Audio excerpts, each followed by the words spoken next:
जय जगन्नाथ। कार्तिक मास शुक्ल पक्षर पूर्णमेय द्वादशी तिथि अवसर रे कोटी ओडियार प्राणप्रिय देवता महाप्रभु श्री जगन्नाथ हुअंती बांकचूड़ा बेश।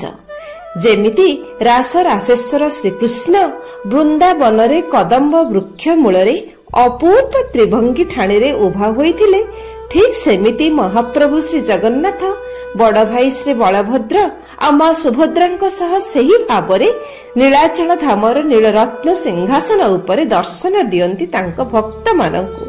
काहे केते काळु महाप्रभुंकर एही बेश, तेबे काहेकि महाप्रभु हुअंती एही बांकचूड़ा बेश?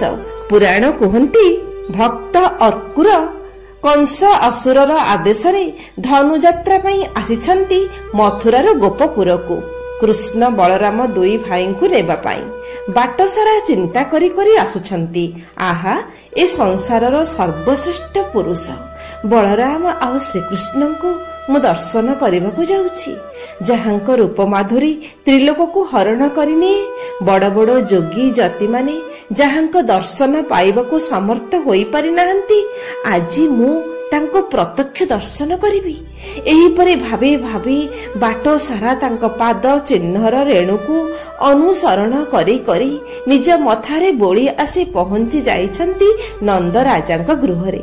देखुछंती स्वयं श्रीकृष्ण दुग्ध दोहन कार्य व्यस्त। अपूर्व पीतांबर वस्त्र परिधान करिछंती, चंदन चर्चित अंगराग माता बांधी देइछंती प्रभुंक चूलकू डाहाण पाखकू एक जोड़ा करी आउ खोसी देइछंती मयूर पुच्छटिए। बलरामंकर मध्य सही परी नीलांबर परिधान, अपूर्व रूप माधुरी।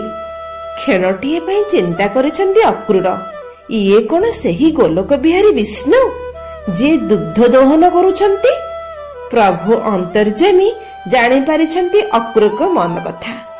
हठात फिटी जाइछि तांको मथार खोसाटी। अपूर्व कथाटी घटिछि एइठी।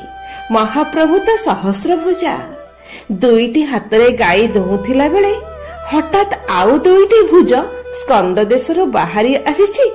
आउ महाप्रभु श्रीकृष्ण सेही भुजरे तांको जोड़ा को बांधी देइछंती।